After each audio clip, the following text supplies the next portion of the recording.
Hey, what's up, y'all? It's Charles Derrick.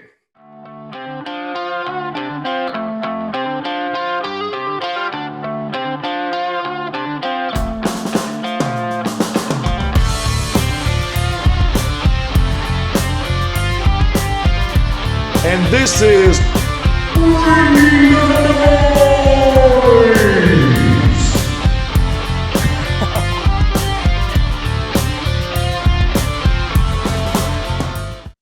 Well, I'm super excited, as I always am. Every guest we have on, I say the same spiel at the beginning. I'm super excited to have Jodie Ross, our first female on the podcast tonight. I've reached out to a lot of bigger people. I've reached out to Pam Tillis. I've reached out to some people that really, moved me, and some people that had been thrown my way from people on social media about, you need to get this person on the show and this person, whatever. But there are things about Jodie that I've noticed on social media that really lit me up. And for some reason, it's cool to have the big names on the show that have been to the huge dance, and we all know their songs and all this kind of stuff. But we started this show as a regional music scene podcast for people that were bringing the noise around here. And Jodie is a perfect example of that. And she is doing it all herself. And she's, got the merch rolling and doing the shows, around this region, and really good stuff too. This is going to be me getting to know Jodie as well. Some of the people we've had on the podcast I've known for a long time. Some of them I got just because of the name, and I knew them that way, but they didn't know who I was. Me and Jodie, this is the first time we've met tonight. So as you're getting to know Jodie, I'm going to get to know Jodie. But like I was telling her a while ago, aside from the music, and she's got some accolades as well here just recently, aside from all these things that people may know her when they go to the venue or they go to the place to watch her play, she is a special ed teacher, and she's a family girl, and that really rung a bell with me and made me say, excuse me, we need to get her on the show, because at the end of the day, there's always a bottom line in this deal when you're doing this. And I don't care how successful you are and how big you've made it, and what big shows you've done and all this kind of stuff. There's a reason, there's something that's triggering you, that's making you want to do this, and makes you take these kinds of chances, and makes you put your balls out there, if you will. You know what I mean? Because you give a piece of your soul to people when you get on a stage and you sing and you play. So it takes a special something that's driving you. And I know that she was also a music therapist as well. Now this way, you know what? I tell you what I'm going to do. Since I'm getting to know Jodie as well as y'all are at the same time, I'm going to read her about from her website. Then I'm going to follow up with some of the things I was about to say. So on her about, it just says, we'll start with the accolades first. I'm seeing this year Mississippi Songwriter of the Year People's Choice Award winner, and I'm seeing 2019 Mississippi Music Foundation Song of the Year winner. It says that Jodie is a vibrant, free-spirited, and I'm gonna have to know about this word later, Mississippi singer-songwriter, whose musical style is as rich as the mud in the mighty Mississippi. Growing up in Louisville, Jodie found her love for music while singing at her local church. Growing up, everything from Southern gospel and hymns to Motown classics to classic rock and country that were played in her home. Jodie was captivated by the sounds of Stevie Nicks, Melissa Etheridge, and her idol Dolly Parton. I can see that influence there big time listening to some of her stuff. You will hear Melissa Etheridge and oh god, yeah, Stevie Nicks and that whole spice of Dolly Parton in her what she does, her original stuff. So Dolly was not only a classic country icon who transcended time, but remained true to herself in musical style. She showed Jodie that it was important to have a big heart for others, which is why Jodie worked for a number of years as a board certified music therapist at a residential facility for adults with intellectual disabilities. Y'all, this is important right here to me. Very, very important. Because it made her see firsthand the power that music has to heal and to unite people from all over Mississippi. Now, this wife and mother wants to touch more people with her own Mississippi music. She wants people to hear genuine, raw emotion and to feel like someone else out there has had a similar experience, no matter what they may be going through. William Faulkner once said, to understand the world, you must first understand a place like Mississippi. To those who have never experienced Mississippi, it's nothing special, but to Jodie, Mississippi is home. Its hospitality, slowness of life, richness in culture, and musical roots have helped shape Jodie Ross.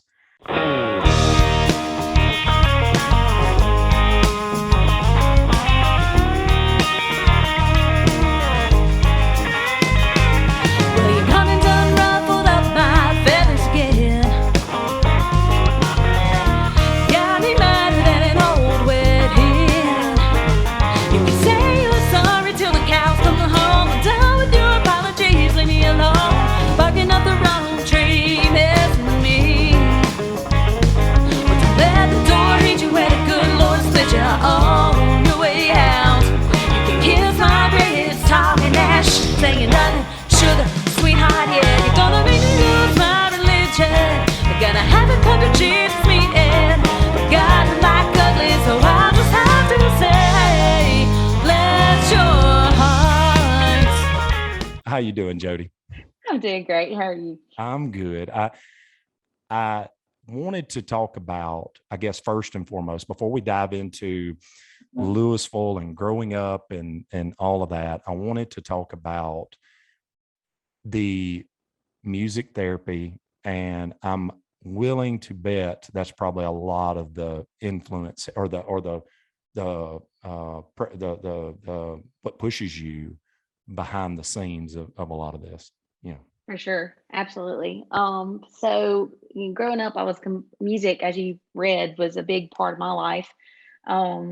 And got down to, deciding what my next steps were after high school. And I came across music therapy. Actually, my mom did. And she was like, I really think you should look into this. And so anyway, I went to the W in Columbus and majored in music therapy. And that's when I really kind of started dabbling into songwriting, because as part of our program, we had to write songs and be able to, come up with things that would resonate with the different clients we would serve.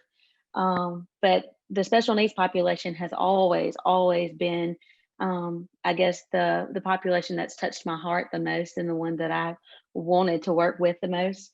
So yeah, music therapy has definitely played a huge part in my songwriting and why I do a lot of what I do.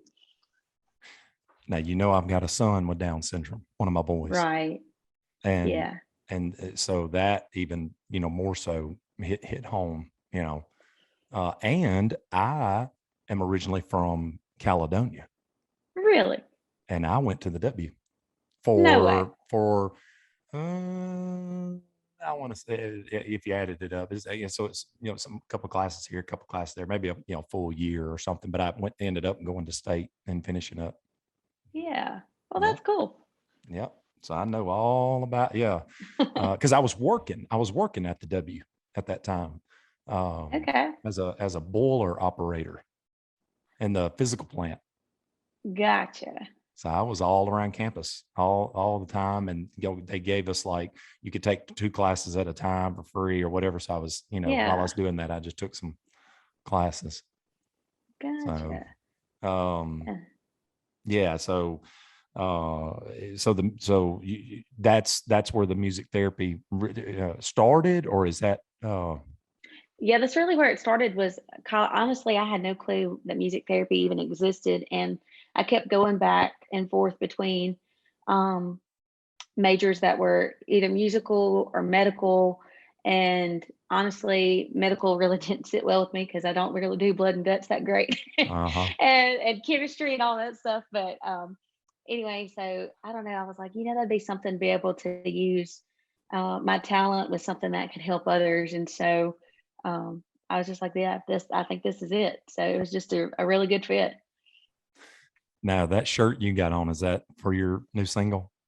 Yeah, well, it's Bless one your that heart. I've got that my sister got me for my birthday, and it just so happens to, represent the song. So, Heck yeah. yeah. I mean, that's what it says. I just see bless It your, does. I It was is her guessing. bless Okay. your heart. Yep, Awesome. it sure does. Awesome. Yep. Y'all need to check that out, by the way. It is really good. And I was listening to it earlier, and I ended up listening to it about 3 or 4 times. I usually don't do that if I don't like it. So that it's good stuff. Well, good. That's a good sign.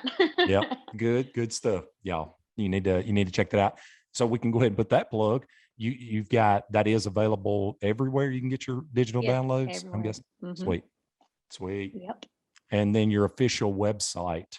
I was just there a while ago. Is it Jodie Ross? It's JodieRossMusic.com. Music. Got it. Mm-hmm. JodieRossMusic.com. And you can go from there. And actually you can listen to the tunes there and then go, Mm-hmm. everywhere you get your digital downloads and download them. So Yeah, there's several demos there that are just, raw acoustic demos, but on the website.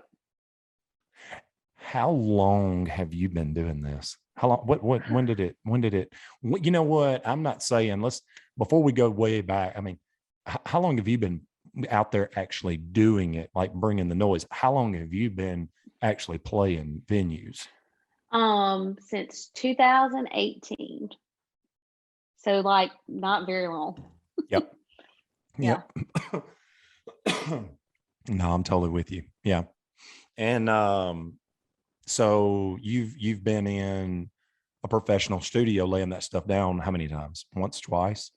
I've only been well, honestly, that song, that single was not done in a quote professional studio.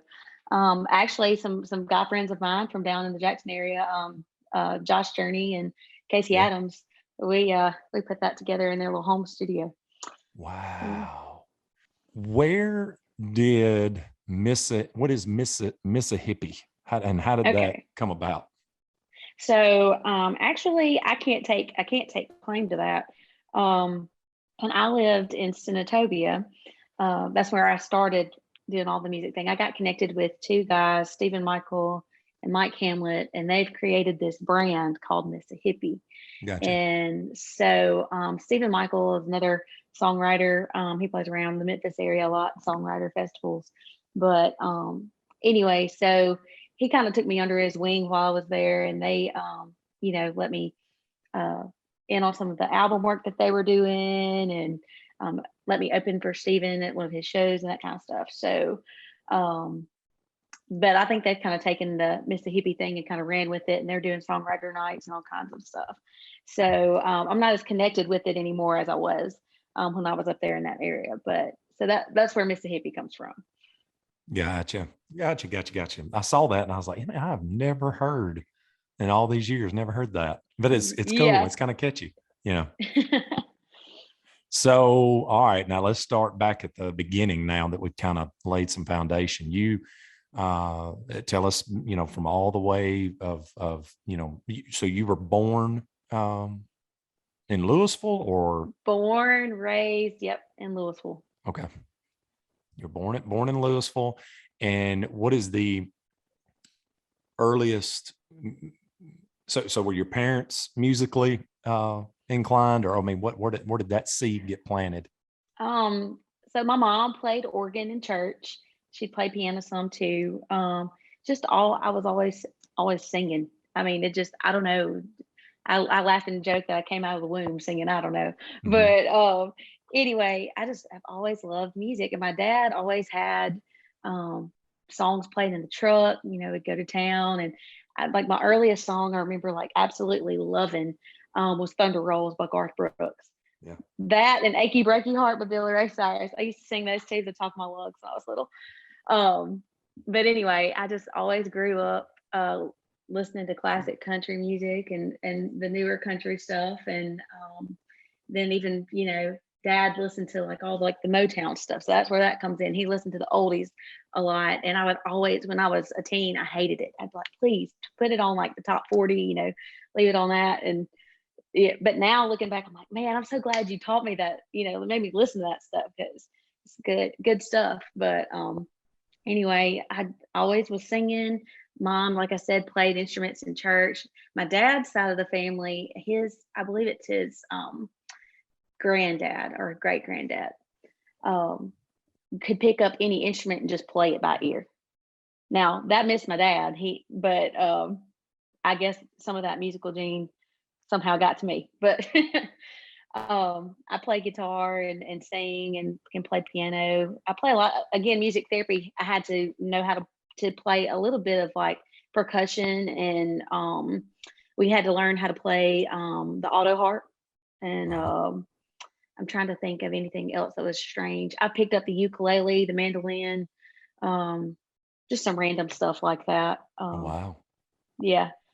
Is this all this self-taught, or I mean, like you just YouTubing and all of that, or the the mandolin and the ukulele, for sure. I've just kind of picked up and taught myself on what I know.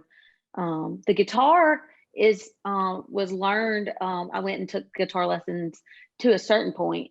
I took from my piano teacher, and she taught me everything she knew in about 2 years time. And after that, everything else I've learned has been solely on my own. Gotcha. So, yeah.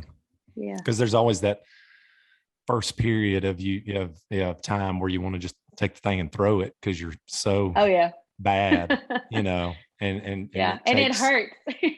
And the fingers, you're like, man, what is this? Them guys playing all the time, they don't have this, Right. But I that's pretty impressive. I mean, so stuff along that way. I mean, I don't want to skip too much, but have your parents always been? Were they always supportive of you? For sure. Yeah. Oh yeah. I think growing up, anything that was extracurricular that I could be involved with, like I was involved with it. Besides the music, I danced from when I was a little bitty all the way up, even through college. So on the flip side of music is dance, and so big dancer. But anyway, so that, and then like little league sports, and I was always doing something. Always, they had me doing, and they were always there. And I laugh, and I was like, you don't see many dads toting around dance bags and dance costumes, but Daddy, he'd be standing up cheering with the rest of them and toting those bags like, nice. He was so proud. So yeah, I definitely am blessed to have had some very supportive parents. And to this day, Mom is like my groupie. She goes with me to most of my gigs, pretty much most of my gigs. So I don't have to travel, by myself and all of that. And my husband, he stays home with our son. And watches him, so I'm able to go do what I want to do, or what I love to do. So anyway, I've got some pretty supportive folks. You got to have that support system. You got to have it. I mean, that's like me. 3 kids. I mean, and my wife's a trooper. She is a trooper. You got to have the support system, or it ain't going to work. Matter of fact, I didn't put that in the intro, but her husband, Cody, they've been married for 10 years, right? Yeah. 10 years. 10 years. And a son named Griffin, 6 years old. So that's what she's talking about. I meant to put that in the intro, but so any good influential stories along that way? I mean, we know about Dolly and Melissa Etheridge and Stevie Nicks. Do you remember along the way there maybe, some particular things on TV, like for instance, like for me, it was Hank Williams Jr., All My Righty Friends Are Coming Over Tonight. I remember when that video was on TV because it was new and it was hot, early 80s. And that's what, boy, I was like, this younger boy, and I was running around, I was eating it up. You know what I mean? To me, that was what lit the Yeah. fire. Matt Nolan was talking about Kiss. When they heard that Kiss album, he just like blew up, So what was it with you besides, the listening with him, and the Thunder Rolls and all that? Is there any shows or something that lit you up on TV or? Well, the reason why I picked up a guitar in the first place, I was, gosh, probably 14 or so, around that age, 14, 15. And there was a girl that came out on the scene, Michelle Branch. And I remember, and I know like Dolly played the guitar, Stevie, all those folks, but I just remember like knowing like she wrote her songs, like I loved her music as a teen. I still do. But I'm like, remember being like, if she can write songs and play guitar, I can write songs and play guitar. And so for my 16th birthday, that's when I got my very first Oh, guitar. wow. And started taking guitar lessons and all of that, and started writing songs. Somewhere between my house and my parents' house is a folder with probably those songs that I penned out at 16 that are terrible, terrible.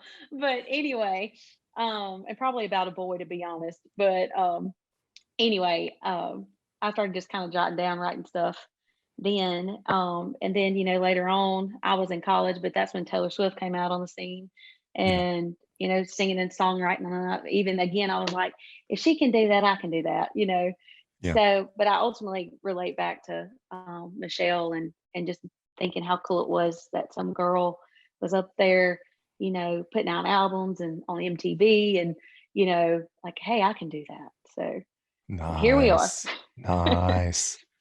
So, I mean, there's no telling. I mean, you said 2018. There's no telling how many shows you've done. I mean, you're even though you're just still getting cooking, really. I mean, you've probably done a bunch of shows already. I have, and honestly, I'm pretty booked. Like the past 2 weekends, I haven't played anywhere, which is rare. Yeah. But it's been a nice break, to be honest. Sure. But anyway, I'm usually playing at least once out of a weekend, Mm. at least once. So Yeah, acoustic, they stay busy. I Yeah. mean, they stay rolling. Have you done any full band shows besides just I somebody? have not, Really? and that's something like I've kind of thought about in the back of my mind. Like that would be fun. It would be fun to do, but I don't know. Again, that's just kind of, so I completely see myself as a singer songwriter. Yeah. And while the full band would be fun, I don't know that it'd be something that I'd want to do all the time. I know a lot of places want that. They want the full band, for their venues, but again, that's kind of not me. So Yeah. Well, and you got to deal with a whole bunch of egos, and right. it's like being married to, 4 or 5 different people, Yeah. if it's a You got to true, keep them all happy. oh man, if it's a true band. Now, if you just got hired guns, here and there, whatever, you don't have to deal with all that, you just make sure somebody's can play the songs in the spot. But if you trying to do a full, the band thing, it can be very, I mean, It's a lot of logistics. Yeah. golly, I've been doing that for 17, 18 years. And it's a lot to it, Yeah. a And lot it's to just it. me and my amp and my mic and my guitar, and people are always like, "Can I help you carry something?" I'm like, "Nope, I got it down to science. I look like a pack mule, but but I got it down." Yeah.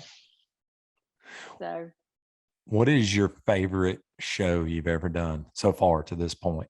oh, my most favorite What's your show. what's your one you hang your hat on of like, man, this one right here. Let me tell you about this one, kind of thing. I That's so hard to pick. So hard. I mean, because each place that I've played has got I don't know, it's always a fun experience. There's always something new. Uh-huh. And I love my whole hometown crowd. I play at Lake Tikata here in Yeah. Louisville a good Yeah. bit, and I tell you what, it's usually on Thursday nights, and they show up and they show out, and it's always a fun time on Thursday nights.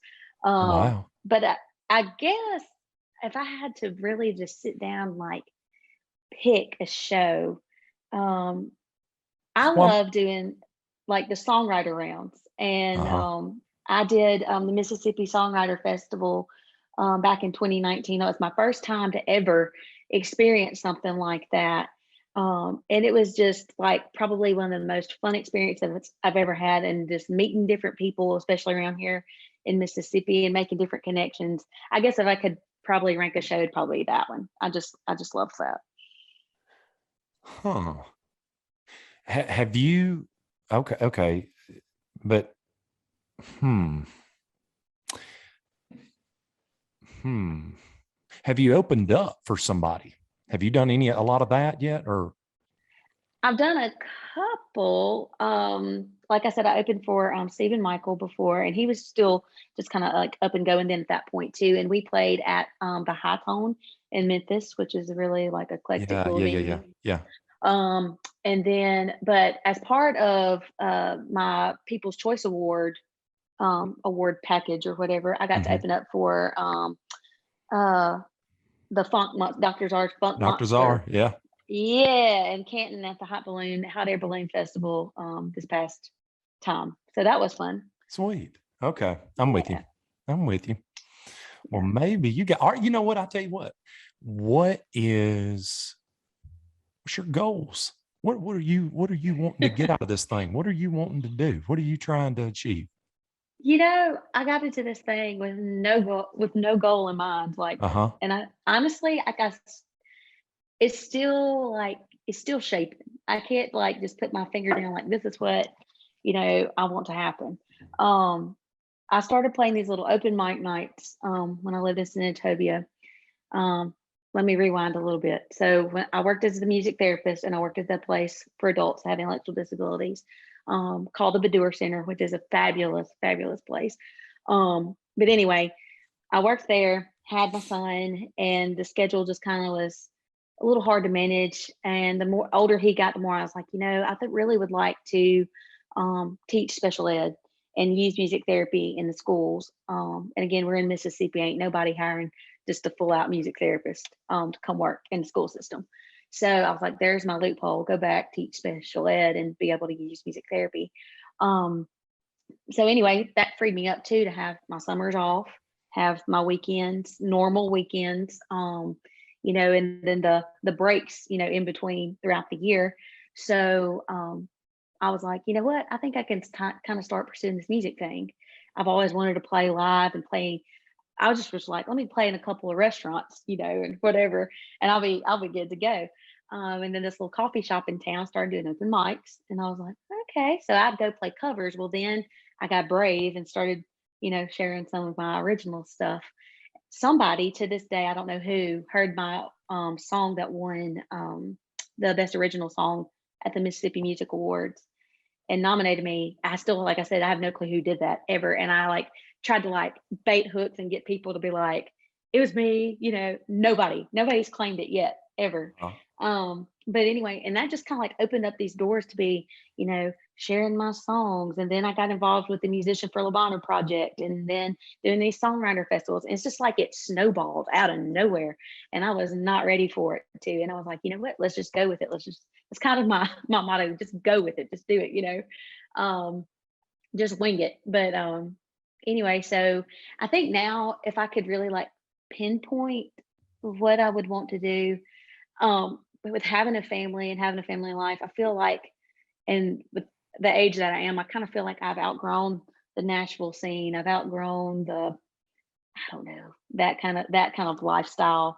Um, but I would love for somebody to pick up a song of mine, cut it, and just let me be behind the scenes yeah. and still be able to do what I'm doing here at home and teaching, and then but hey, be a songwriter, you know, and have my songs out there and let heck, Carrie Underwood or somebody sing them.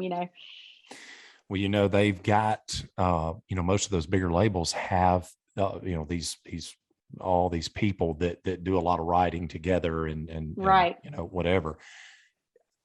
I'm actually friends with a couple of those people. I can, shoot that to you as well. I've never, shared any of my stuff or whatever, but you might be able to get in with some of that going on. And Matt Nolan gets in with those guys too, and goes up there every once in a while.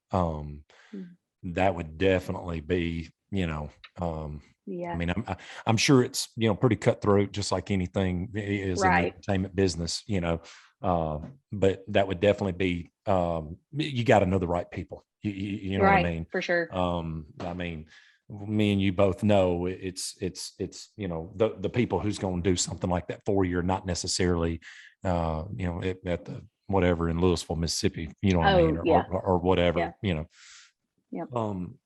So I'll shoot that to you as well. And but it does.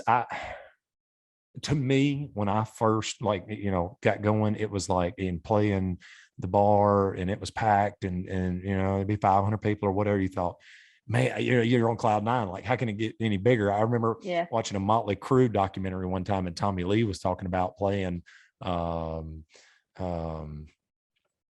Whiskey a Go-Go or whatever it was. I think it was the Whiskey a Go-Go, but he was talking about he always wanted to play there, and so he had made it. He's like, when we played there before we even got signed, I've made it. We're at the big time. We've got this. We got the Whiskey Go-Go packed out, whatever, but as time goes, I started to make some goals and change some goals and stuff. So that's kind of interesting to hear kind of where you're at, and what you're looking at and kind of thing. And having a family makes everything totally different. It does.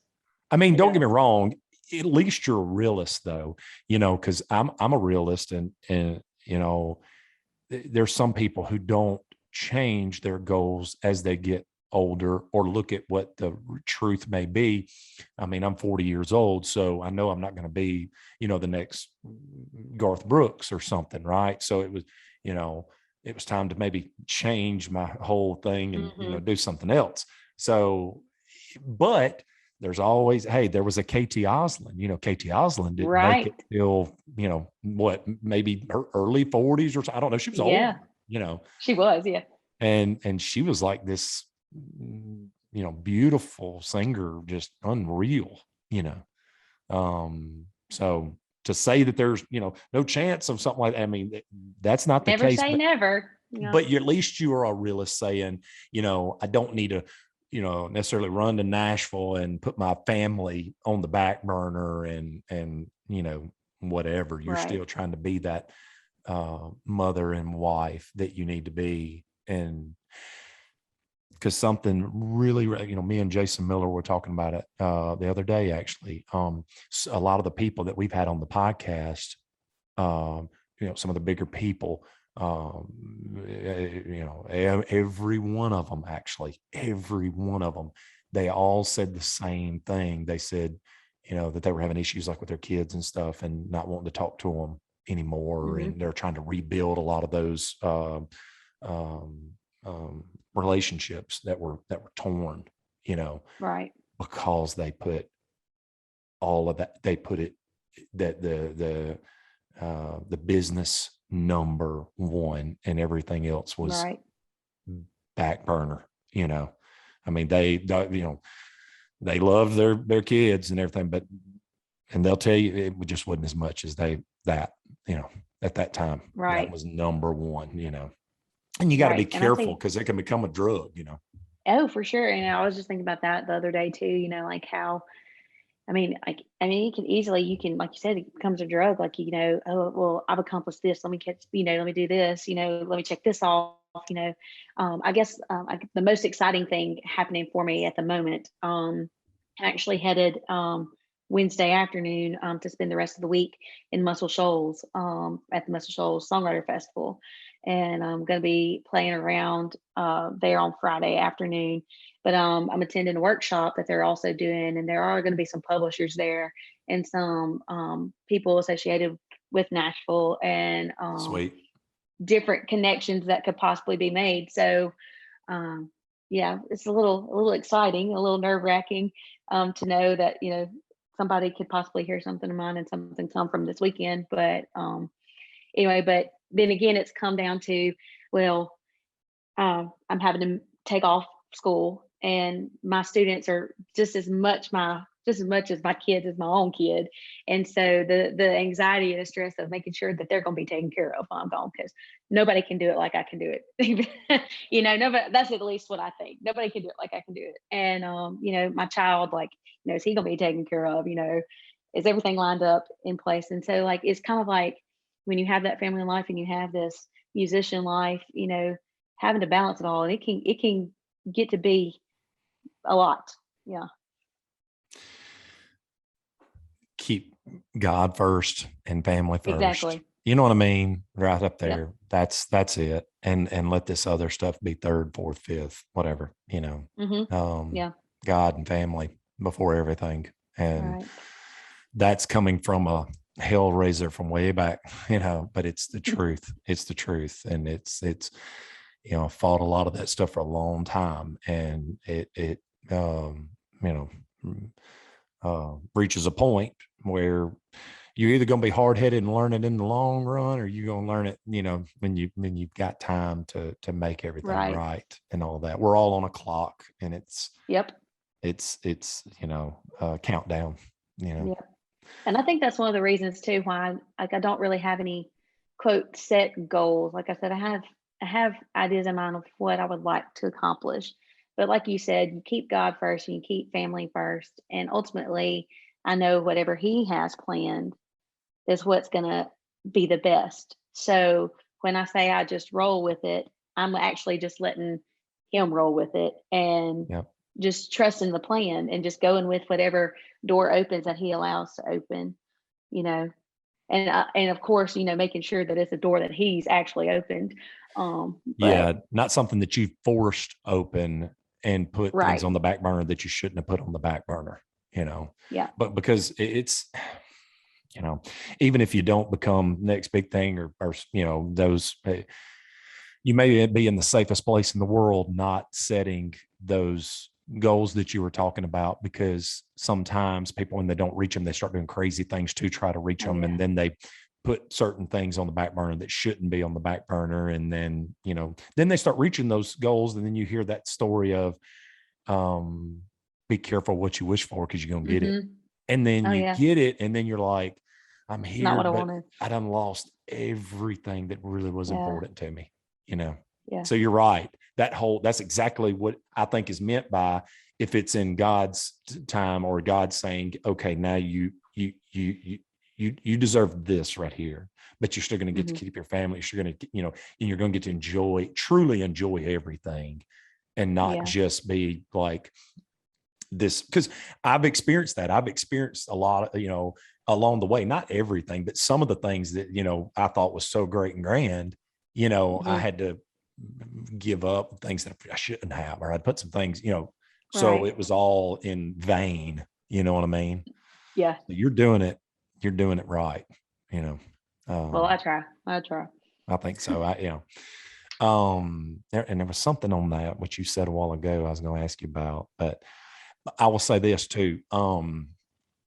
My son, his sped teacher here in Madison, she uses, music therapy with a lot of the stuff, like because I have to help him, like we do the stay at home class, sometimes, distance learning, whatever, on the iPad and everything. And it's a lot, all that stuff is music. And they, to me, learn it a whole lot better, because Down syndrome, I don't know if you have any Down syndrome children in your class, but this year, but it's music is he's eat up. Oh, yes. Yes. What are some of his favorite singers' music? Well, he loves listening to my stuff. I mean, like, because it's daddy, you know what I mean? Right. So he's got that, and I've gotten him on stage several times, I think I saw a picture of that. Yeah. Oh, I've gotten him on stage with the Dukes, and I got him on stage, with Trademark all those years. And he's just, I mean, so he wants to get on YouTube and just watch all I of our, love it. video Yeah. singles and all that stuff. And then the stuff, with the Dukes, recent and stuff, and he plays the drums, and he's actually Nice. pretty good. And I haven't hardly taught him nothing except just, That's awesome. try to, hit the hi-hat all the time and just kick and snare at different times, and Right. he's took it and went to town, and he loves playing drums. That is awesome. I know some of the reason I asked, some of the adults that I worked with at Badooer, and even some of the other people that I have come across and just playing gigs and things who've had Down syndrome are huge Elvis fans. Love Elvis. And so I do a little mashup of my favorite Elvis tunes when I gig, and I always throw out, my friends at Badooer, and they love Elvis and all this. And so I love some Elvis. Yeah. Oh yeah. I love. Matter of fact, the funny thing you said that. We did a version of Thunder Rolls a long time ago. We did a video single for it. We didn't a video. We did a video for it, but it just had our logo, I think. But we didn't do a full video like we did with some of our other stuff. But we released a version to it. And it was real popular. It's a very rocking version of it. Really, really, it gets deep, dark, and got the thunder and the lightning in it and everything. It's rocking.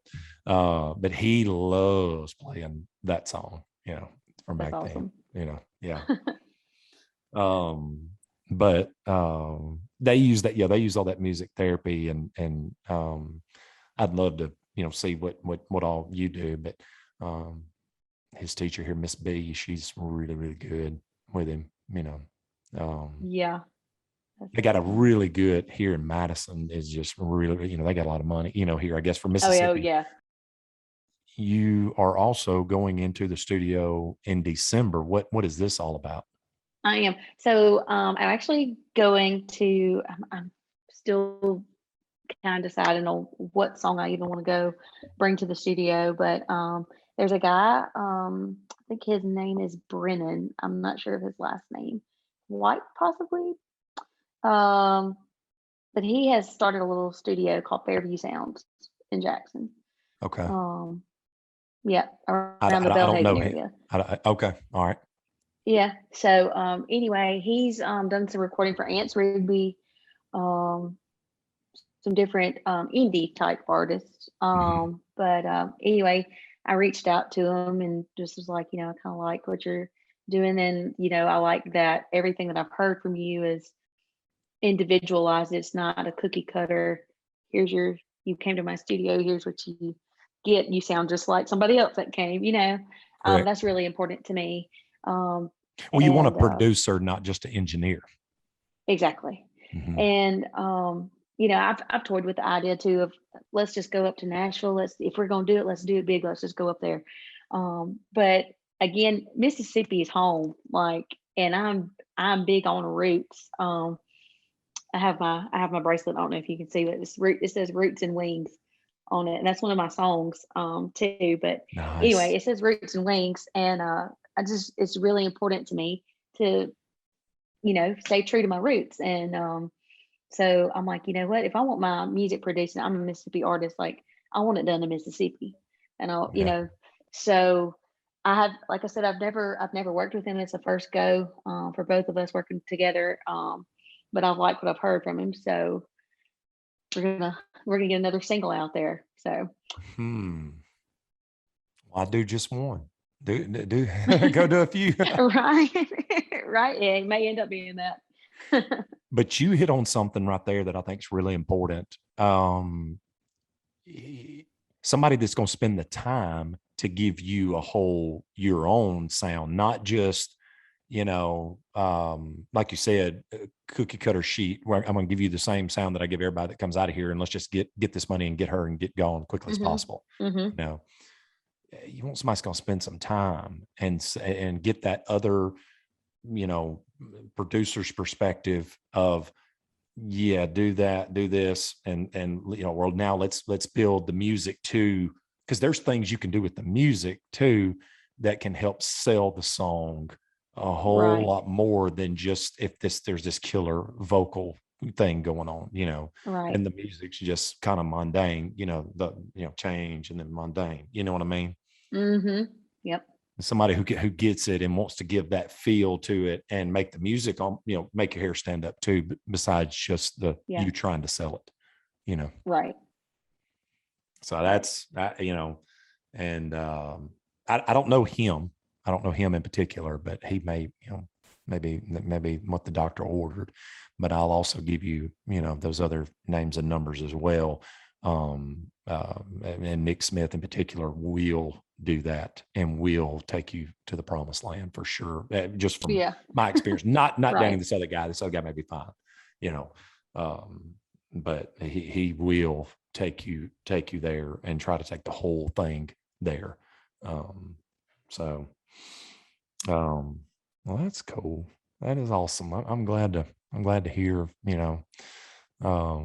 that you get, it sounds like you're on the right track, and, so like right now you're going down to, you said, was it Mobile or Muscle Shoals. Muscle Shoals. I'm sorry. Yeah. That's this week.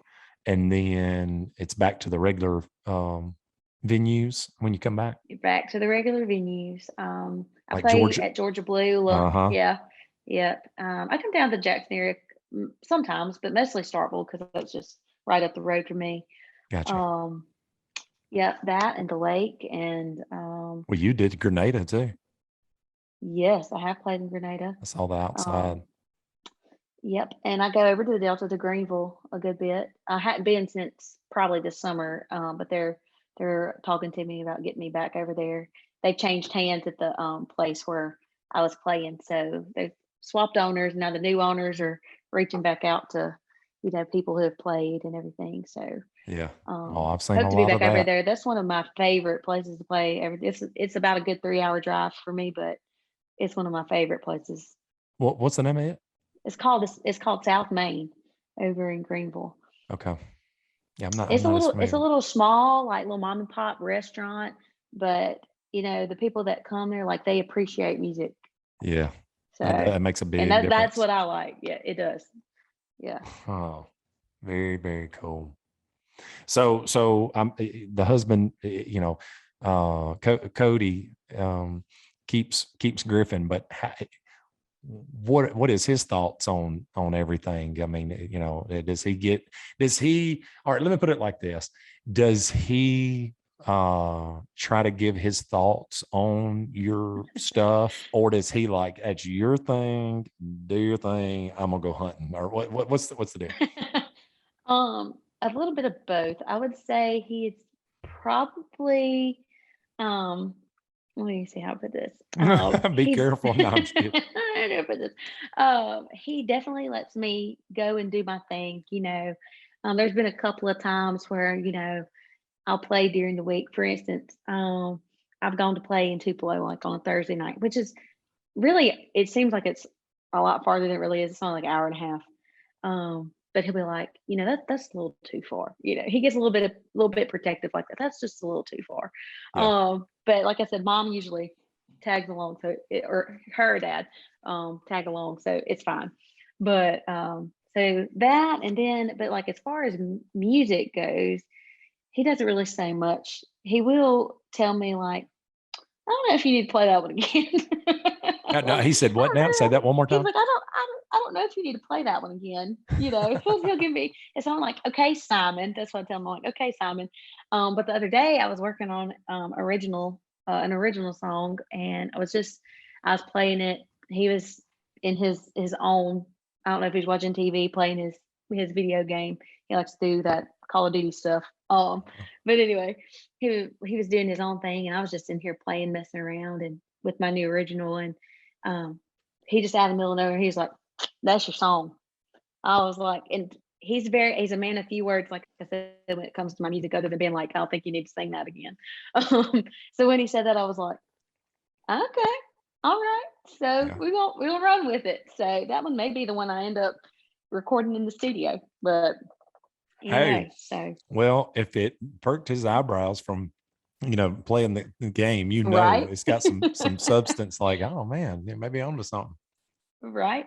So he comes from a musical family as well. Now he doesn't do music, but his mom plays piano. All of his mom and her brothers, they all sing. One was a music minister. And they just, have always had a musical background too. So um, I feel like if he comments on something, he knows what he's talking about. So Gotcha. Hmm. So, so he's been supportive though. I mean, along the way, and for sure. yeah, Yeah. 10 And years. I'm, yeah, 10 years. I like 10 long years. I'm just kidding. That's how long me and Courtney. Yeah, Really. right Yeah. at 10 years. Yeah. I tell people all the songs that I write are either sappy or sassy. And Yeah, I heard the so sassy for sure, but I didn't there's a know lot it. of sassy. There's a lot of sassy. And I love like using like the little cliche phrases and things that are just, unique and catchy. It's all the things like the Bless Your Heart song. It Hey, uses all of I was just fixing to say it. Yeah. it uses all the things we You say down here. know who else did that? Who do? Took those little, Uh-huh. phrases and made, songs out of 'em. George Strait. Every one of his songs, if you look at it, you know what I mean? Yes. I hadn't thought Like about that. Yes or Yes. No, Carried Away. It's these little phrases, that people say, and he, just about every one of his songs, if you look at the titles. And I love that because it just like spurs an idea. But then like that's like my sassy stuff, like I have that one, Bless Your Heart. Then I have another sassy one is Pretty is Pretty Does. Um, and that's something, a lot of people say pretty is pretty does. Um, and I'm trying to think I have another one. Boy bye, that's something the newer, this generation's boy bye, I took that and ran with it. But all of my, I guess, sappier, sadder songs, and I'm a sucker for like nostalgia. I can get real into my feelings when I think about like times gone by. Um, Sure. but that's where a lot of like my other songs come from. The song that won the best original song was called My Favorite Memory, and was talking about, like looking back, but you're not supposed to look back. You're supposed to like, keep on going. You can't change the past, you know. So things like that. And then, writing about people. I wrote a song for my son. That was the very first song that I contributed to the Musician for Lebanon project, which we haven't talked a lot about either. Yep. But that one I wrote for him, so that was pretty special. Then I've written a song. I had an uncle who unexpectedly passed away. Um, gosh, I guess it was right before it was in 2020, but it was right before COVID happened, and it's one of those things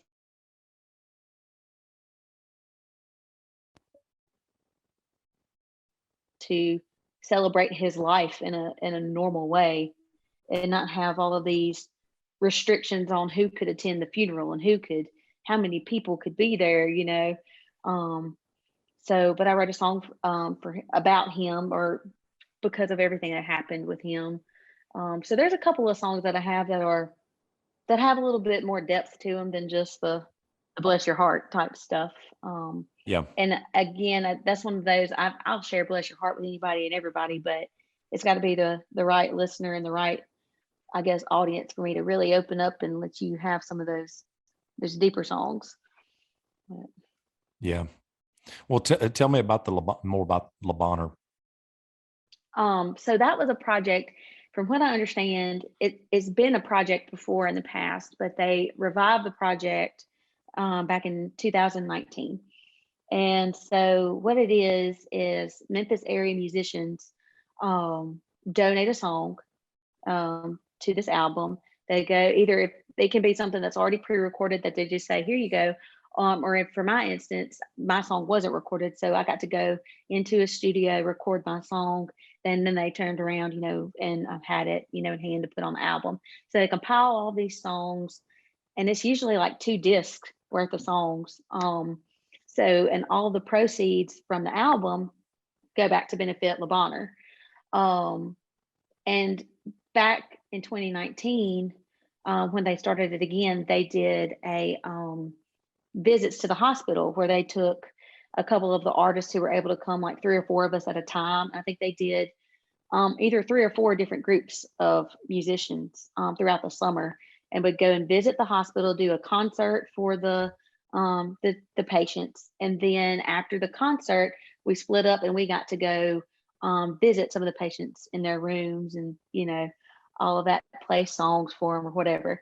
And I got to go to the intensive care unit Ooh, for I my bet floor. that was Oh my heart goodness. pricking there for sure. It was, but like some of the, it was so rewarding, like going in and being able to do that again. The music therapy side of me was like, oh, this is wonderful. And being able to kind of pull that out too, on top of being able to share my music. But just seeing kids there, not even the kids, but the families, gosh knows how long they've been there. I wasn't told that information. They could have just been there one day, or they could have been there a whole month. Who knows? Mhm. But just to be able to bring a smile to their face, if the child was laying there and unable to respond, the parents you know appreciated it, some sense of normalcy besides looking at some hospital walls. um so that was definitely very rewarding, and something that you know is very meaningful to me. Even though I'm not necessarily in Memphis anymore, around that area, I still contribute to the project and was a part of it.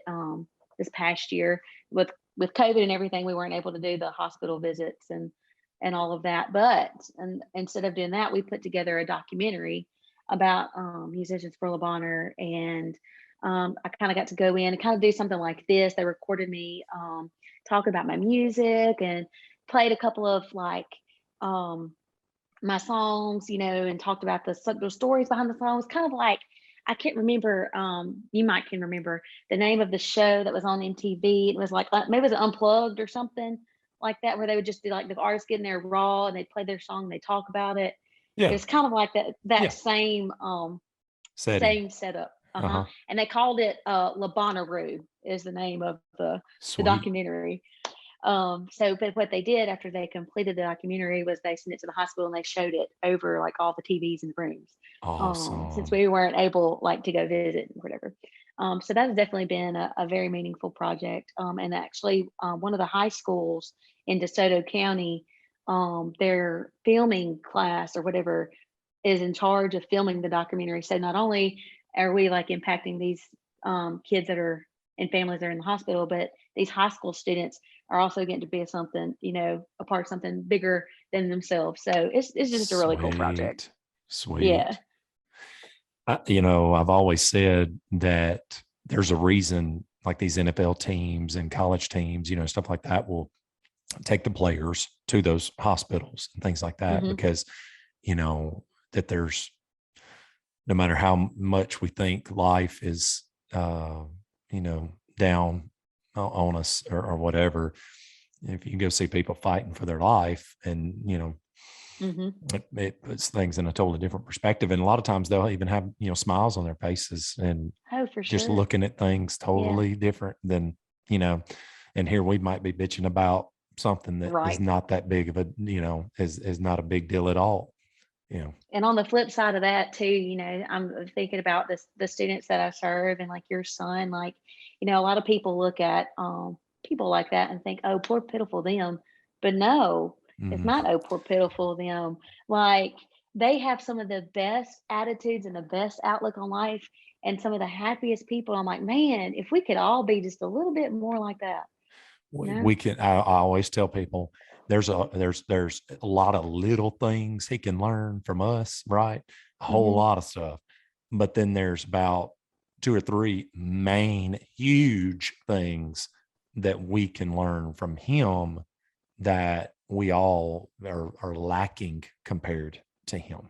Absolutely. You know, Absolutely. with you being a female okay, on the road,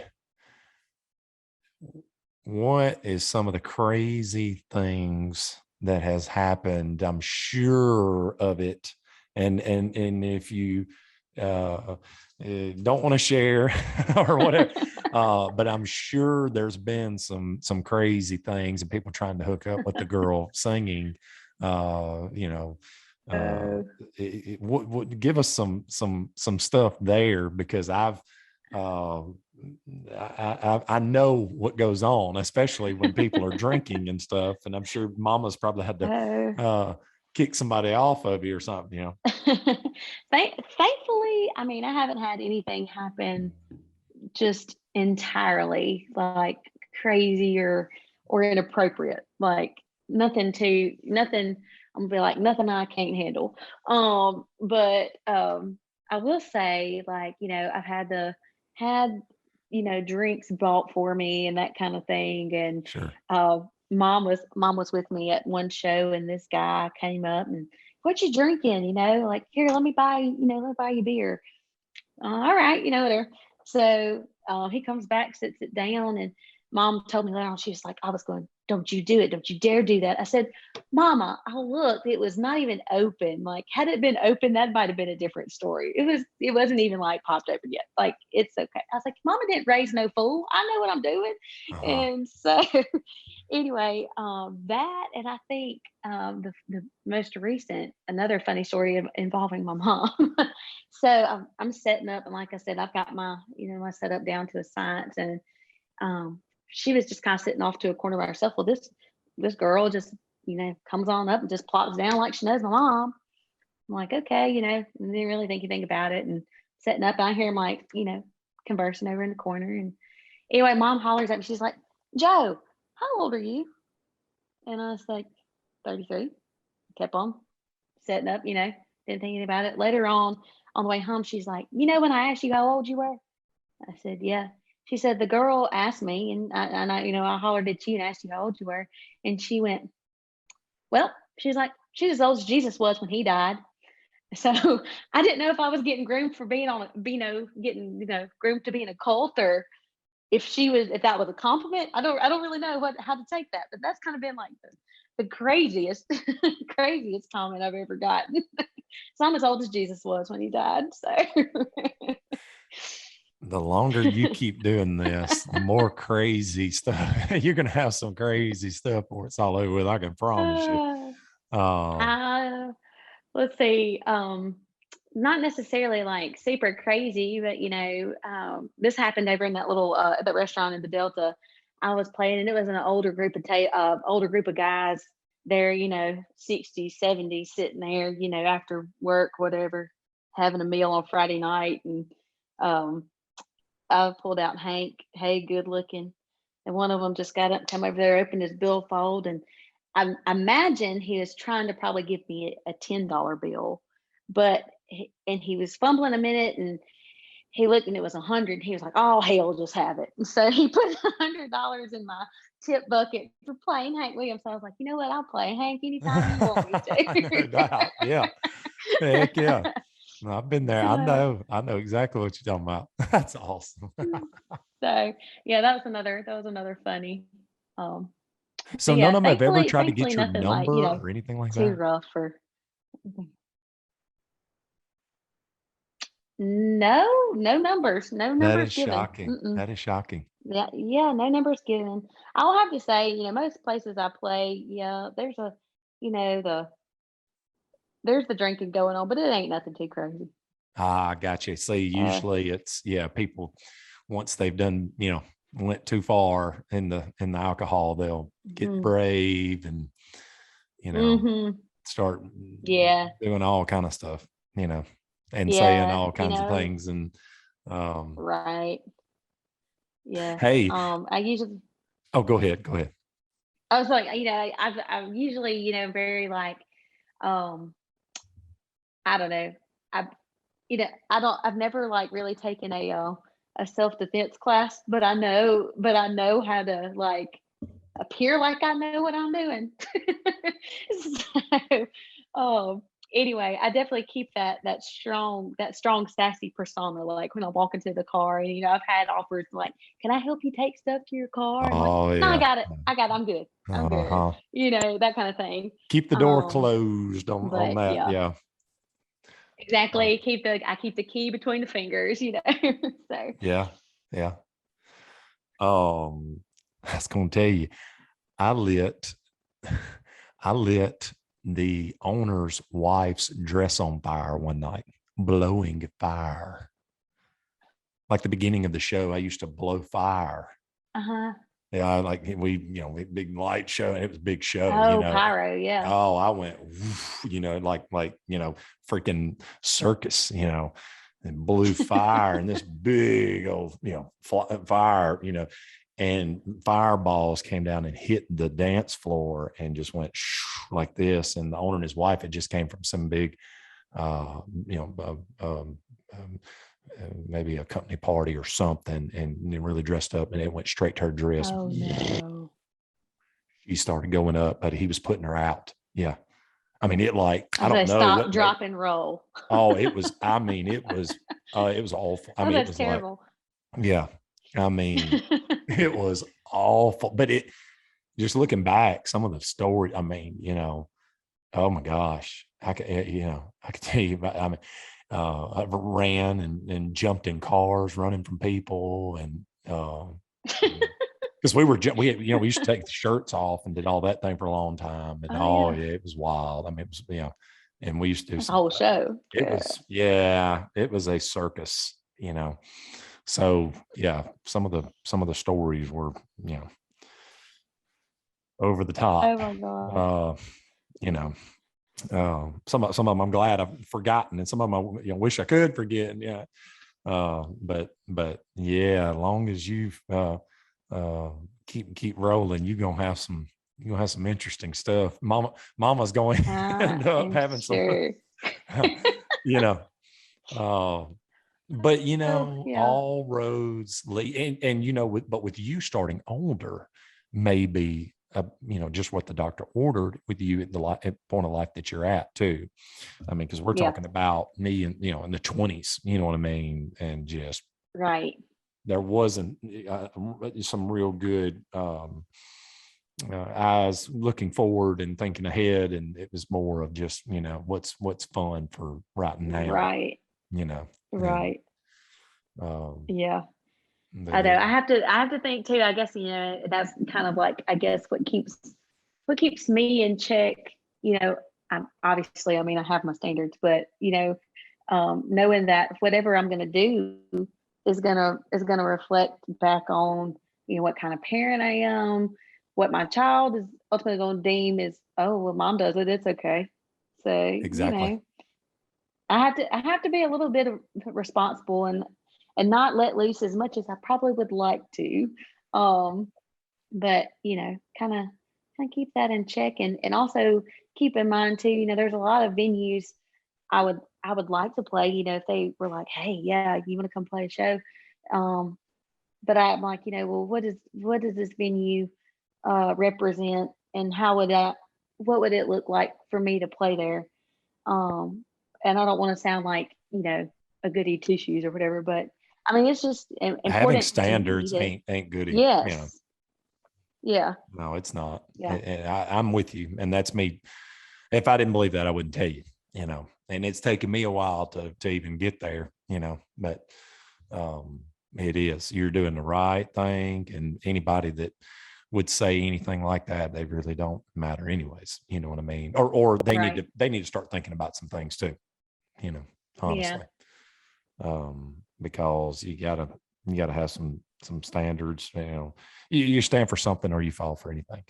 Yeah. That's right. Yeah. And if you ever open that door, it's Pandora's box, Mm-hmm. You open that door, next thing you know, it's wide open, and then you're just like, doing all kind of things. And you hit the nail on the head of what would my son think, or because they will start looking. My 12, I've got a 12-year-old too, so I got a 12, 9, and 4-year-old. So and my 12-year-old is now starting to look at all these things and all the, and, Yeah. so it does, it matters. And it's, but yeah, I mean, you being 33, it's, a little bit different, and having, a child and husband, and your mom Yeah. being there too, all that type stuff, maybe will help keep you on the right track. The crazies away. I don't know if it's going to keep them away. It's going to keep them away, but it'll, at least keep you on the right track, and keep all that drama away and at bay, for sure. and all that stuff. Entertainment world is it's a roller coaster ride. I've always told people it's a roller coaster ride, a very high highs and very low lows. Okay. There's times where you might be playing and you hear the fork and the knife on a plate, and you're just like, and nobody cares, maybe except mama or whatever. Right. Yes. And then there's going to be nights where it's just like, I'm living the dream. You know what I mean? Right. And to be able to take that roller coaster ride of really high highs and really low lows, and still know that you're doing something that a lot of people don't have the talent or the nerve to do, to put themselves out there like that. If you ever notice when people sing, most people, they shell up and they all of a sudden they become this nervous cat, because you share something about you to folks when you do that, and just, your voice hitting those key, those notes, and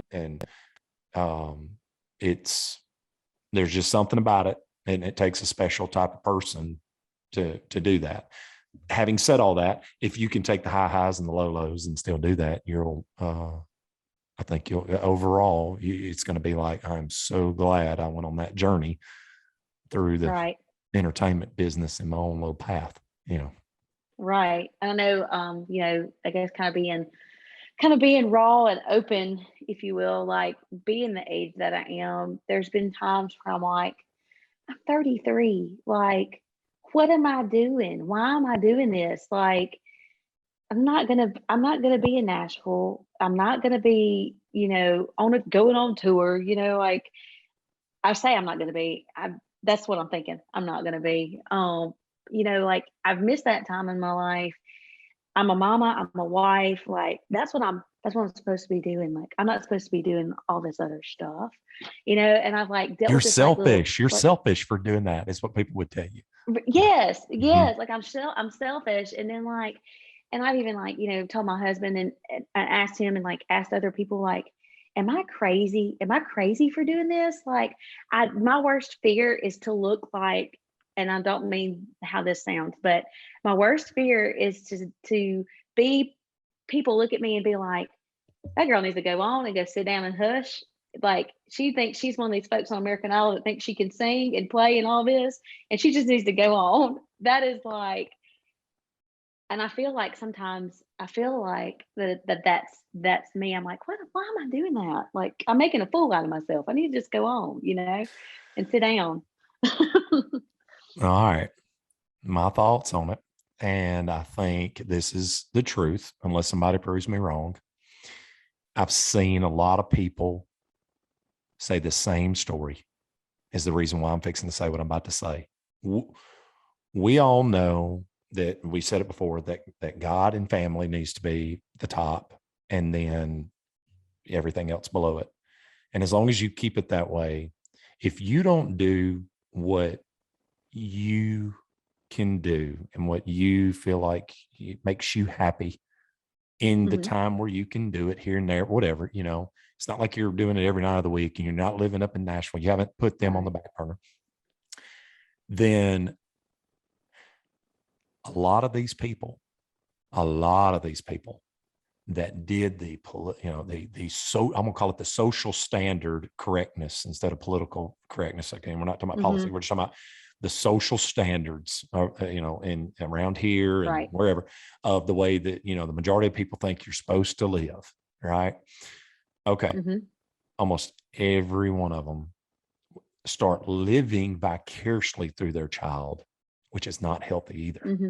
Okay. Right. And I'm not saying that you don't need to be their number one supporter. Okay. But if you give up on something that you could do in your life while you're here, that could, make you happy and be influential to Mm-hmm. your son, you're doing them an injustice to totally live through them, of like, you've got a life until you have a child, and then you need to live through them, and you need to give up everything you do. These people have to Right. learn how to live again once their child grows up and goes out on their own. You ever heard people say that? They say, oh yeah, well, we had to learn each other again, and like what we like to do and all this kind of stuff, whatever. Well, you dumbasses, you should have never gave that up anyways. right. You know what I mean? Like, Right. because there's a way to balance all this. I mean, I'm not Yeah. saying you need to be overly, but people hate to balance. So they're like, let me just totally put everything, Mm-hmm. Behind the child. And because it's a headache to, me think about what I want to do. So I'm just going to start liking what they do and forget my dreams and what I Right. like. That's not healthy to me. That's not healthy. Yeah. Now, I will say that I've seen people go the other extreme too. And we talked about that already, of people who go and just totally that's selfish, that just totally do their own thing. They're not there for their child and anything. And they're not, whatever. Now, I'm not suggesting that at all. But if you can balance it, you're just going to be living life they wish they had. Right. Basically. Right. Mm-hmm. Yeah. And that's one of the things too. Like that's one of I don't have any regrets in life. There's a lot of things that I look back and I'm like, I wish that would have ended up differently, but I don't regret that it happened, because if it didn't happen, I wouldn't be who I am now. And so that's just kind of, I guess, my outlook on the rest of how my life is going to go. Like, if I didn't do what I'm doing right now, I would look back and be like, man, I wish I had. But I'm doing it, and like I said, I don't really have any end point. I'm just going wherever it takes me, and I'm happy with that, and enjoying the ride, like wherever it takes me. Like that's just what I'm going to do, and roll with the punches, and we'll just see what happens. Well, how cool would it be for, Griffin to look back and be like, my mama was somebody. She wasn't just, Right. A nobody that worked, down here at the plant or whatever. I mean, I'm not I know what you downing mean. if that's what somebody, that's their dreams. But if you had the dream of trying to do something, I guarantee you there's been many of females come to your show and be like, man, I'd like to be doing what she's doing. How cool is that? You know what I mean? She's actually, now if you couldn't sing, yeah, I would be like, you might want to be, and the whole people saying, that girl need to be up there or whatever. Look, age is not where it's at. It's the fact of, what the hell do you really sound like? And what do you really, you know what I mean? Yeah. I've seen people well up into their 70s that still blow me out of the water. You know what I mean? And I've never claimed to be the greatest singer in the world anyways. I've always been just a great entertainer that could half ass and try to sing. You know what I'm saying?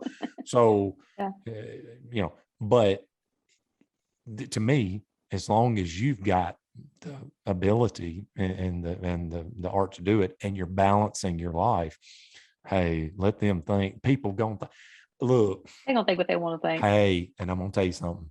People go, it don't matter what you do. You could be leading singing at church Sunday and be there every time the doors are open and doing everything that you think's gonna please everybody and whatever. And they're gonna be folks talking about you behind your back. It's just people are people. Yeah. Yeah. You're right. So you need to just do what is best for you and your life and your family. And with me not even knowing you, based off of what I've been seeing and based off of, obviously the talent and everything, but then digging deeper and looking at your story and everything, it's impressive. And it's like, this girl's not worried about what the hell that, all these people are thinking or whatever. She's doing what she wants to do, and there's absolutely nothing wrong with it. And I think some people need to take some notes. Well, I know talking about, Griffin saying, looking back, like my mom was somebody, even now he'll tell, like, even his teachers at school, my mama's a songwriter, like, and he absolutely loves the radio station that puts on the Mississippi Songwriter of the Year competition. It's like obsessed, because they did the little snippets on the radio of like the song. They'd introduce a songwriter, and it's Jodie Ross from Louisville with Bless Your Heart, and like play the snippet of the song. Well, he'd go around like, saying that all the time, and then like singing the song, and like I said, he goes around bragging about mom's a songwriter. And so I don't know, he's proud of me. So if anybody is proud of me, I'm glad it's him. Well, I mean, who else can hardly say that? I'm sure at school in Louisville, Mississippi, Right. my mom or my dad is, in a band or a singer, singer songwriter. Yeah. I mean, how cool is that? I would be willing to bet, it'd be cool, especially if they knew you and knew that you wasn't just some, like drug addict, doing, whatever, but somebody that's actually really doing what you're doing and is a family person and, is a teacher and everything. I mean, I would want you to come to the class and actually talk about, hey, y'all need to listen. This is, pretty good story right here from somebody doing, goals and ambitions and trying to be somebody rather than just punch time clock, Right. Yeah. I know. It's one of the around here, like, just because Louisville is a small town, it's kind of, everybody knows everybody, and most people know that I sing and all that. Just I've been singing a long time, so but we had a little like community fall festival in the community where I teach. And I haven't, it's one of those things. I like to think that I'm humble and not on my high horse and think I'm somebody. I hope I never get to that point where I think I'm somebody. Yeah, you don't come and that across egotistical. No. So anyway, but some of the kids that I don't even teach, that just go to school there, were at the festival. Well, like, that was on a Saturday, and then Monday we went back to school. They're like, Miss Ross, I didn't know you could sing. And like, they'd be talking to us, another friend of theirs, that girl can sing, and it was just funny. I'm like, yeah, I sing sometimes, and I brush it off, just because, like, I don't want, again, like, I just want to look like your average everyday person. I don't want somebody to be like, it's nice when people are like, that's Jodie Ross, like, she's a singer songwriter. It's nice to be, seen in that light too, but at the same time, like, I just want people to think I'm just an average, same everyday person as they are. Yeah. I just happen to sing and write songs. So, well, what makes you different? There's a lot of people that can sing, but only certain few are gonna put their balls out there and get on stage and actually do that. You see what I'm saying? And to be in front of people and all of that. So an entertainer is totally different than somebody that can sing, because I know several folks that I thought, man, you would just be probably one of the best, singer songwriters around here or whatever. I mean, you could be, but they would not do that. They just wouldn't, they'd never do it, So it's sometimes the best singer ain't the best entertainer, and sometimes best entertainer ain't the best singer. And then sometimes some people can sing and will never be known because they they'll never get on stage, Yep. I know. So you've I don't know. It's pretty awesome what you're doing, And Well, thank I you. think some people need to take some note, and that's why I wanted to get you on here too, rather than just telling your story, was for people to see that there's this type of person doing this around here. I think we do have a great music scene in this Hmm. whole region, but I'll be the first to say that there's also which that's in general though. It's not just in the music business. In general, there's a lot of not so good people, Right. and there's a lot of not so good people in the entertainment business. Um, but I think some people change, and I think just like me, Mhm. and I'm not perfect by no means, but what I'm saying is you the you don't have to be, um, you know, a druggie or out doing things you ain't supposed to be doing and all this type stuff and be in this business. Right. Um, it's great to hear this type of story, you know, um, versus a lot of the darkness of entertainment, you know. Yeah. Um, so I think you deserve, some platforms for sure, just based off of that. I mean, obviously your music is good too. I'm not downing that at all. And I think your voice is great. And that's not just kissing your tail. I really think it's great stuff. But what makes it even better is the fact that, you got, somebody who's got their shit together, and it's, to me, deserves more platform just because of that, and to show that there's a different side of things here, and there's a lot of good people in this business too, you know. Right. So and I know it seems like I'm kissing your tail, but I'm telling you what I was actually thinking, kind of leading up to this, because especially a female doing it too, because most females that are really, really good singers, songwriters do end up going to Nashville and ain't around here Hmm. doing it much anymore, you know. Hmm. So Yeah. you really stand out around here, uh, when it comes. I'm sure that's probably, man, I would think you would be, yeah, those acoustic gigs may just be thrown at you. The more you're doing this, it's going to get, Yeah. you're going to be able to pick and choose what you want to do, you know. And to being a female, I feel like a female musician and being in this area, like, no offense whatsoever to my male musician friends, but I feel like the gigs come a little bit easier sometimes. Oh Um, yeah. and sometimes us females get looked at like, are you serious? Like, you're not. You're just kidding. Like, you don't play and sing. Like, yeah, you know. Or on the flip side of that, you're not wearing shorts up to your rear and showing your Mhm, boobs, mhm. and so nah. Mm-mm. But so I feel like it's a little bit harder, being a female musician in that aspect.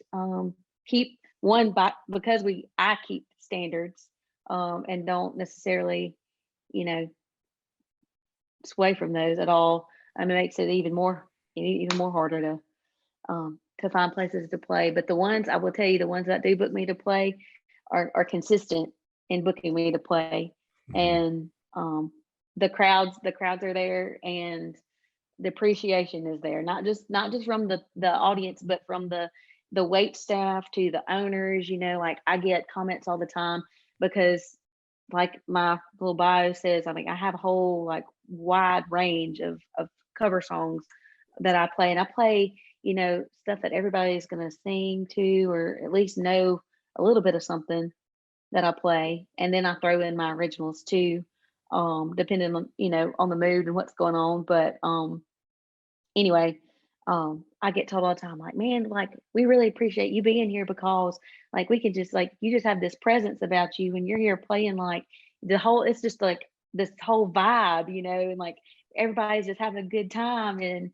like we know the songs that you're playing, and I know like each artist is different and each artist has their own, like set of songs and style that they like. But you know, when I got to eat, like if you're playing something that I don't necessarily like know that's, you know, either brand spanking new or something that's just kind of way off the wall, like As I don't somebody feel like a used lot to of people, say, the song that you wrote on the way in. yeah, like it doesn't really resonate, but this is those good old classics, that everybody Yeah. knows. And like just like I was talking about my Elvis mashup, like I have like people from their 70s sitting there eating to the 20-year-olds are like, man, yeah, that's Hound Dog, like so it's great. Like so I appreciate the places that do book me to play and do get me to come back. And like I said, they usually it's not a one-time thing. They get me to come back and come back and come back. And so yeah, I've play a lot, and I'm playing some of the same places, but that's fine. It keeps me busy and I know that the appreciation is there and it's not just like, you know, showing up somewhere where they're not gonna really care about what I'm doing and I'm just filling their live music slot. So So are you doing now in your, say, a typical show now? How many originals are you trying to put in the show? like I said, like it just kind of depends. And I'm one of these too. I'll be completely honest. I don't ever sit down and make a set list ever. I go in and I'm like, the first thing I do is I look around the room, I scan the room, and I'm like, who's here? Like one, listen to what they're playing overhead. Two, in the restaurant when I'm there, I'm like, okay, well, they're playing this. Uh-huh. These people are here. Here's this age. Here's this age. What's going to Again, work? another benefit from music therapy, like having to know from Twinkle Twinkle Little Star all the way back, to Yeah. like way way back, Johnny Cash, and even way further back than that. But anyway, so I'm figuring out like what's going to resonate with my audience, and I just roll with it. And a lot of times, like I know, like for example, my song "Boy Bye" references a guy in Tupelo, so a lot of times I play my Elvis mashup and play piggyback off of that and play my original, or then like Smart. Smart go or marketing. go even like Free Fallin' is another one that talks about she loves Elvis or whatever. And I'll go into my Elvis mashup and then go into my original. So like it's all kind of like intertwined. Or sometimes like if it's towards the end of the night and I know I have those I've stuck around the whole entire time and I've done a whole bunch of covers, I'll be like, y'all stuck with me this whole entire time. How about I play some originals for you guys, and I'll do like a set of some that I don't necessarily like share a good bit. And I get a lot of appreciation, for doing that. And it has happened, not a whole lot, but I have had people be like, can you play an original song? Before I've even done any. I'm like, Hmm. okay, yeah. Or they'll holler out now, like especially the local crowd, they know Bless Your Heart. They're like, play Bless Your Heart. Like, okay. So I love when that happens though. That's kind of like if anything I've been like making you feel like you've made it. It's somebody being wanting an original song I call instead that, of a that's the cover. people that are really drinking the Kool-Aid. Yes. Yes. When you get, all right, wait, this is a box too, we're opening up, but so yeah, when you get enough people opening up, drinking the Kool-Aid, that's people who's going to buy your merch. That's people. I mean, that's Hmm. people that are really, really Hmm. digging Jodie Ross. You know what I'm saying? Like, Hmm. Yeah. um, that's the people who are going to be your fans. You know, Right. not everybody in a room when you play a room is going to be. A matter of fact, it's going to be a very small percentage, and that Hmm. that Yep. goes for killer bands that are releasing video singles and big whatever, right? So all of the above. Um, you develop fans along the way, and that's people, like I said, who's going to buy merch, buy your CDs, buy your digital singles and all this type of stuff, and really share a whole lot on Facebook and all this kind of stuff. Yes. So the more you get people drinking the Kool-Aid, the bigger those numbers are, the more Right. you got true fans. Just Yeah. talking about the business side of things, but what you're saying is the feeling and the knowing that you're getting across to people with the same feeling Yeah. that you got. If they're drinking the Kool-Aid enough to want to hear the originals and wanting to hear more of the original, or wanting to they're requesting an original or whatever, Mm-hmm. Yeah. those are the people that they feel you, dog. You know what I mean? Oh yeah. Oh yeah. They that's true fans right there. That's what it's all about. That's For sure. but that right there is where the danger zone is. And what I mean by that is those are the you start getting a whole lot of those people, and that's where a drug start. That's where it gets to where you want to please those people more than your family, or Mm-hmm. more than, you know what I mean? Like, because you're like, you get 50 and then it turns into 200 and then it turns into 500, and then it turns into 1,000. And it's like, man, I'm growing, and it becomes this whole like, man, that's my tribe, that's my people, whatever. Mm-hmm. You just got to always keep in mind, at the end of the day, most of them's gonna keep their family number one. You know what I mean? And you need to always keep your family number one, because the day you ain't able to pick that guitar up or sing in that microphone, you want the people that really truly love you, and it's gonna be there no matter what. Does that make sense? I mean, I know we're talking about stuff that you already know, but I'm just saying that that's how that starts, is with those. Yes. And you love those people. You do. I mean, I did. I loved them.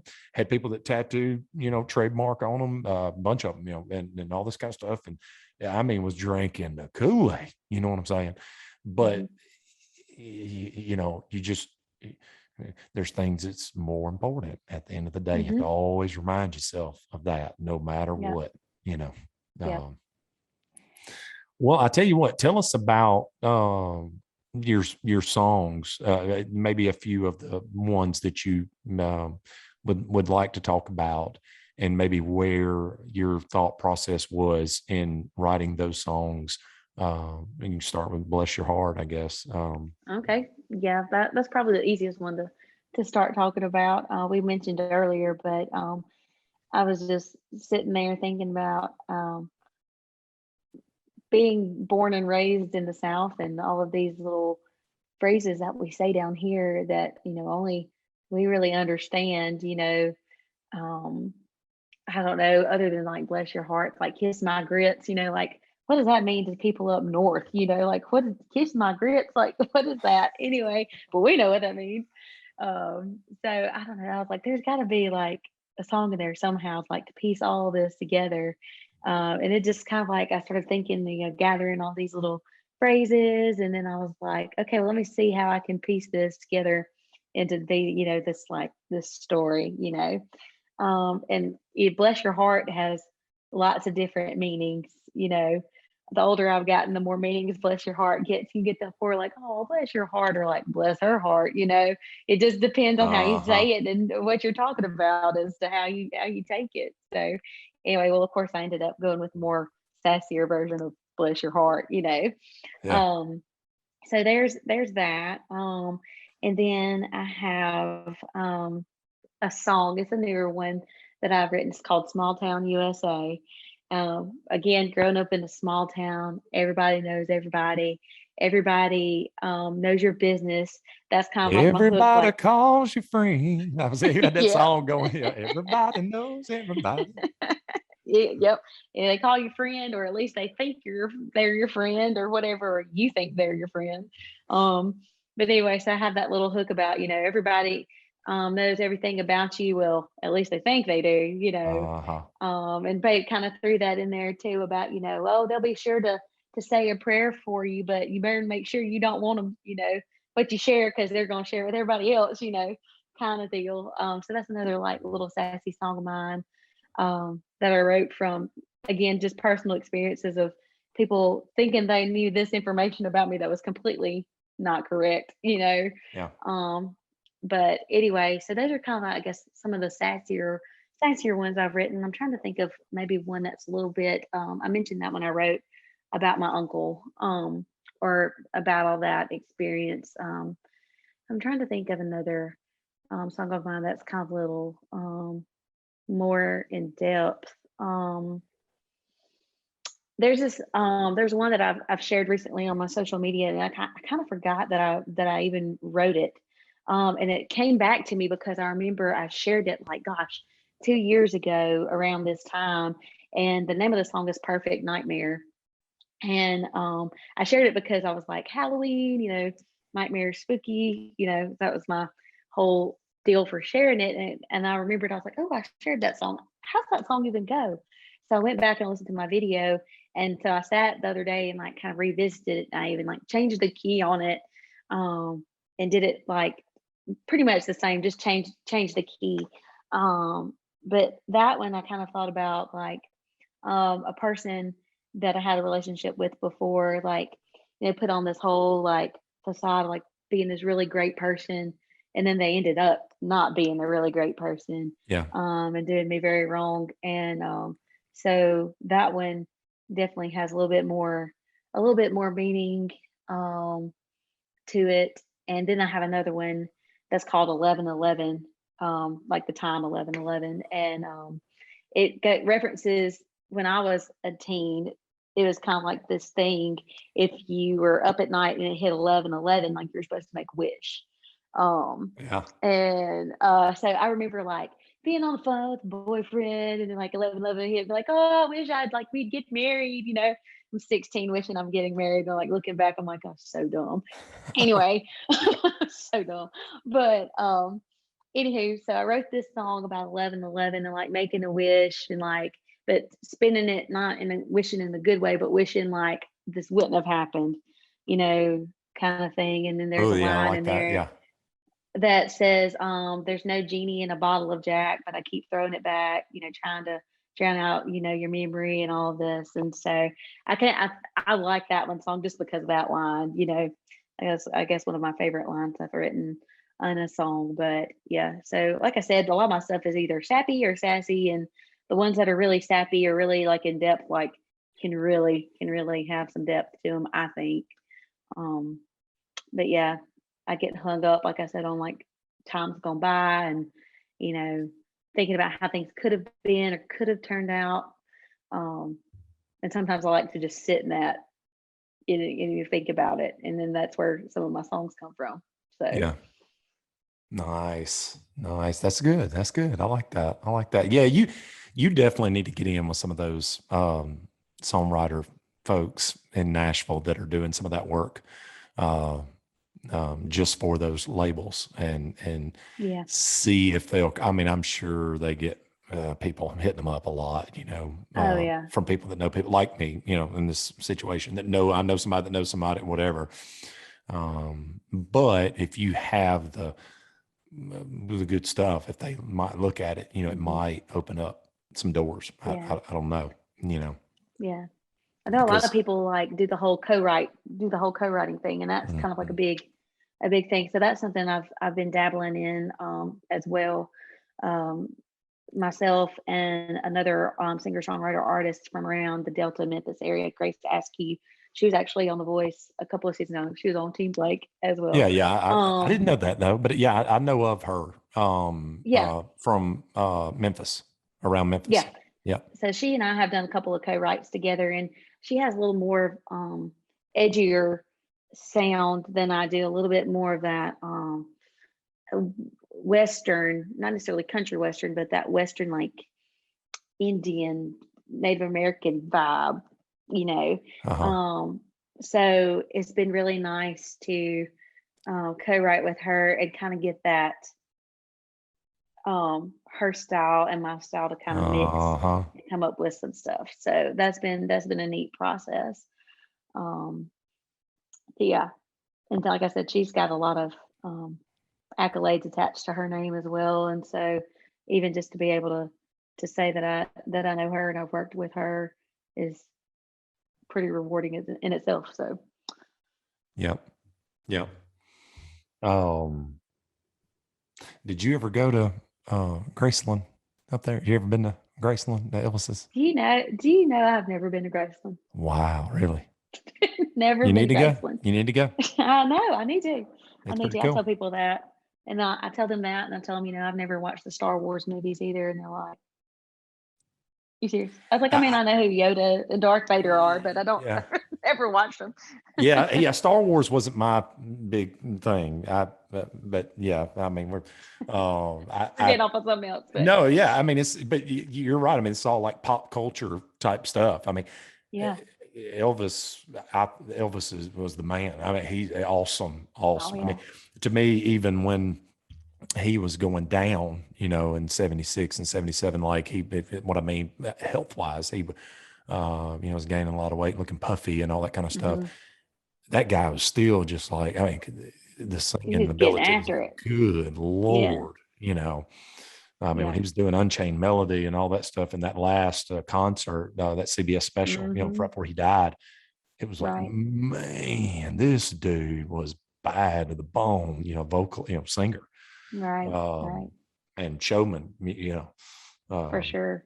I've always said, a lot of artists are either, Beatles or Elvis, and I was definitely all Elvis, Yeah. I but- can't tell, not one bit. Oh man, I was all about that show, and I love putting on a show. I've had to learn. To me, it was weird. I was all about the show. I was all about big lights, and big all this kind of stuff, and let's boog. I always called it boogering people up. Let's booger some folks up, buddy. And I had to kind of learn later to oh, you got to sing and yeah, okay. I thought, hey, we done boogered up some folks, whatever. But, so I had to kind of go back to the roots and everything. So I started totally different than a lot of people did. I already had a show going and rolling and was packing out small bars, and didn't even really know how to sing, Right. and it didn't care, Right. but, everybody's got a story and everybody's got things that, whatever. And it's all, we're, all different, but we're all alike in some way, in some, form or fashion. But I would, if I were you, at some point, I'd take the family and go to Graceland. It's been, I'm gonna have to do that since I've been, but it's definitely stepping into a time warp, and going to when he died, because they, kept everything the way it was, when he died, so like a lot of that stuff. I remember it's been several years now since I've been, but they had everything, covered with clear, stuff and, whatever. Mm-hmm. And everything was like really top of the line in 77. So it'd be, green appliances and stuff, but they all had, I think 24 karat gold handles and all that kind of stuff. Like, oh my gosh. So, I mean, ugly now, appliances being green, you're like, right. Oh my God, like really, but at the time that was, the top cool thing, but he even took it another step, putting gold handles, right. Real, I mean, something to bling, yeah. Whatever. Oh yeah. But that's kind of funny. We're talking about Elvis. I love some of Elvis now, yeah. But I and Hank Jr. I always thought Hank Jr. Mm-hmm. I don't know what it is. That was that all Moretti friends coming over tonight. Oh yeah. Oh. I'd always think too. Like when I think about Hank Jr. and I think about Hank Sr., I'm like, I see Hank Sr. up there, with his little suit on and he's grinning, playing that guitar, and then you got Hank Jr. just throwing it back. You're like being completely wild. daylight and dark. Yep. So. And it's kind of funny, back to what started this whole thing, is because I think this is where the biggest thing in this story is about you is A lot of those, every one of those people, every one of them, Doug Stone, Jeff Bates, everybody we've had on the show, Mark Herndon from Alabama. I'm trying to think, all those bigger people, had lost their relationship with their children, like totally, and now we're seeing where that was, so they're trying to win it back when their children are adults. Yeah. And trying to please forgive me, and trying to come back and trying to, get a relationship with them again, get to know them, kind of thing. And you're not going to ever have to do that, and lose touch. I hope not. Yeah. And I think that's why a lot of them do drugs and stuff too. They don't you can fool a lot of people, but you can't fool the person in the mirror. No, you really can't. You can try as hard as you want to fool yourself, but you can't. You can get drunk as you want to. You can get high as you want to, and you can hide everything. You can make everybody think. But at the end of the day, you got to live with yourself. Mm-hmm. And you can't fool the person in the mirror. And how you treat yourself is what you think of yourself. Very true. It's weird. God made us that way. Yeah. Yeah. So if you see somebody self-medicating and all that or whatever, they don't think too highly of themselves. Mm-hmm. They don't like themselves. They know themselves. Right. They know. And they don't like living with it, Yeah. Yeah. And I just really think, to me, that is the biggest shining light right now with you. And I think that separates you from, a lot of people that, is in this business. And well, there's plenty of darkness around here. And if I can be a light in just some way through my music, or just by being present and being me, then, that's good. I saw a saying the other day, somebody put up, it said, for Halloween, you should go as the person you pretend to be on Facebook. Yeah. That would been it. I about died when I saw it. I was like, man, that is awesome. Because, some folks, and I'll admit, I put things on there that you're not going to just be negative Nancy, right? So you're going to put, the sweet things and or like when it comes to our, entertainment, you're going to put the things that help sell and whatever, Mm-hmm. But that just,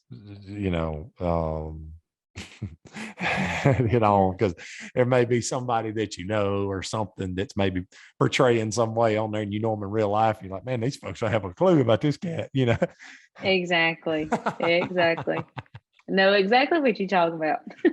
But that cat knows about himself, for sure. That's right. Or whoever it may be, That's right. But I think this is a great thing you got going. And well, thank you. I've really, really enjoyed talking to you and getting to know you a little bit. And you were exactly the way I thought that you would. Well, good. I'm glad. Because I see that person you pretending to be on Instagram and Facebook. Mm-hmm. No, you actually seem exactly the way that of the stuff that I've seen put up, and I think it's really, really cool. And I know it's really easy, especially in the entertainment industry, to lose yourself and to easily become somebody you're not. So like I said, roots are important, having standards are important, and sticking to what I know in here, and just staying grounded and keeping true to myself and showing that through my music. That's what I aim to do.